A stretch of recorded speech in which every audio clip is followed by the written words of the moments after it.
What makes the Akatsuki so iconic? Was it the concept? The fights? Their immaculate drip?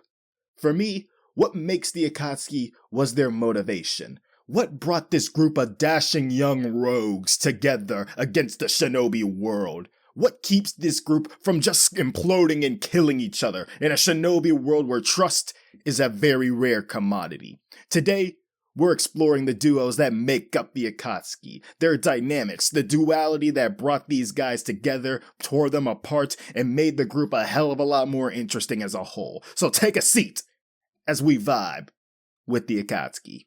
What is good, folks, and welcome back to the Villain Vibes as we finally take a deep dive into the Akatsuki. And this seems like the type of stuff that you might like. Go ahead and hit that like button, hit that subscribe button, and hit me down in the comments and let me know what villains y'all want to see me vibe with next. But for now, let's get on with the show. Sage, hit the title.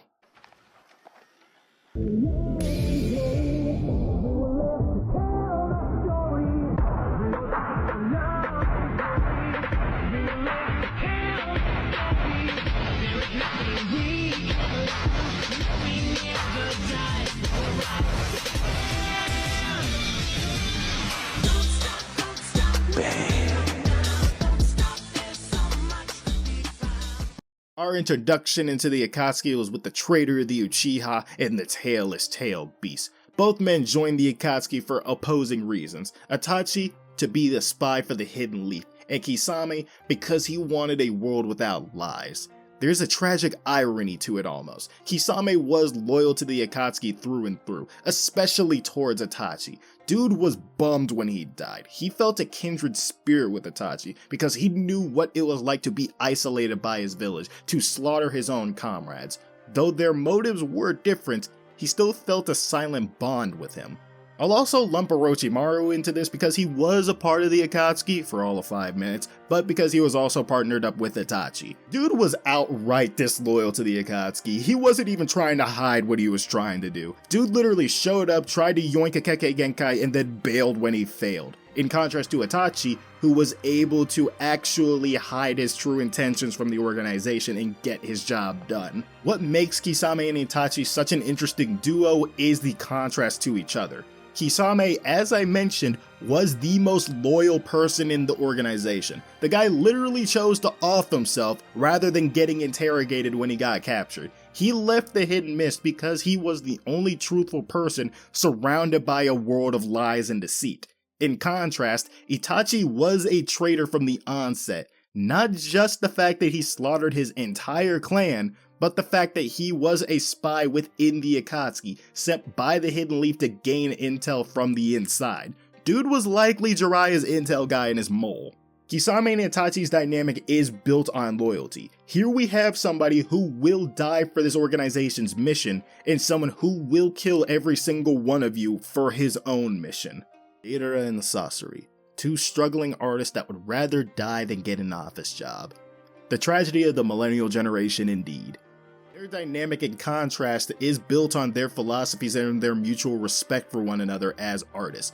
Is true art something that should last forever, or is it a brief moment? Methodical craft versus a moment of passion. Their origins almost mirror each other in a way. Well-revered young artists within their villages that threw away their potential futures in said village in pursuit of perfecting their art. Sasori through the trauma of losing his parents, seeking to create a puppet that will last forever, even if it means defying the laws of nature to do it. In Deidara escaping a mundane existence, putting his heart and soul into his explosive arts, the rebel without a cause, if you will. While these two outwardly tend to disagree with each other and their outlooks, it's because of these disagreements that they have grown a mutual respect for one another. Deidara even singing his partner's praises when challenged. This is the man so egotistical that he could not fathom the idea of an Uchiha beating him. And he is singing his partner's praise because he may disagree with his outlook, but he does not disagree with his right to have it as an artist. In my opinion, an underrated duo within the Akatsuki, the zombie duo's dynamic being more hostile than any other group because these two outright hate each other. The only reason that they are paired up with each other is because Hidan is someone that Kakuzu literally cannot kill. Dude has been killing all of his other partners to the point where they had to get a toy that he couldn't break. Why the hell they didn't just kill Kakuzu and replace him, I will never understand. Hidan and Kakuzu's dynamic and hatred work so well because this is a pairing built on a zealot and a mercenary. Hidan's time in the Akatsuki can be seen by him as basically a crusade. He is attempting to spread the teachings of Joshinism through bloodshed. Kakuzu, in contrast, is only influenced by the money he can get through being associated with the group. They both exist as outliers within the group as their actions lie outside of it. Kakuzu mostly is out here doing his own thing, pursuing bounties, and Hidan is just tagging along.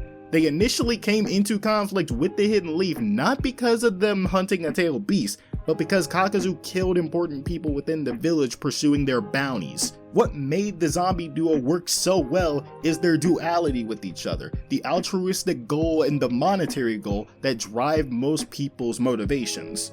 Look, I may have made up this title for these guys, but it fits nonetheless. I count this group as a duo personally because thematically and ideologically, they work. Tobi and Zetsu on the surface aren't who they appear to be within the organization.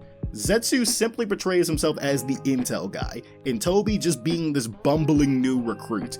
They are playing roles within the group, but underneath the surface, they are the two that have been pulling the strings for the organization. Obito and Zetsu are the ones that initially approached Nagato, Yahiko, and Conan with an offer of working together, offering up a plan to truly unite the world and end suffering. And while they initially got rejected, they were later let in and became the shadow leaders of the organization. Obito and Zetsu were the only ones who truly knew what was going on. They were the only ones that knew what the end game of the organization was going to be, what the Eye of the Moon plan truly entailed, and in corrupting the Akatsuki to their own whims, they corrupted the image of what the organization was originally supposed to be. While those two were the shadows of the Akatsuki, these two are the heart and the souls of the organization.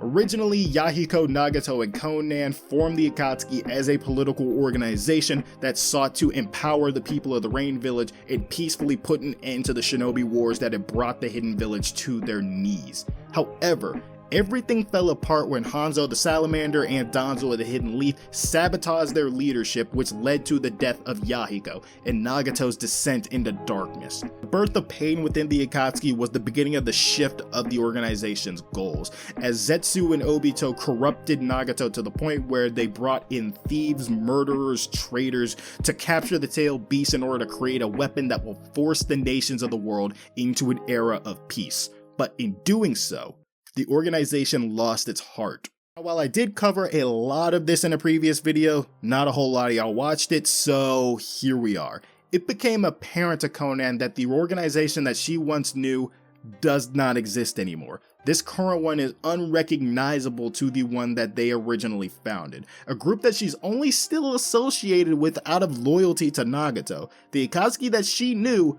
pretty much died when Yahiko did, and whatever this group is that Obito and Zetsu created, it is a bastardized version of their original vision.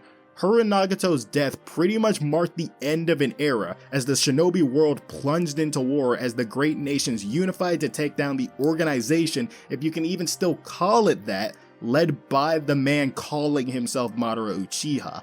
The Akatsuki's original vision not even lying within the group anymore. It was lying with Naruto Uzumaki on the opposing side. But nevertheless, the Akatsuki remains iconic because of it, and because of that, that's why I vibe with them. But anyway, folks, I hope y'all enjoyed today's video, and if y'all did, hit that like button, hit that subscribe button, hit me down in the comments and let me know who else y'all would want to see on the Villain Vibes. But for now, I must bid you all adieu, goodbye, good night, the world shall know pain.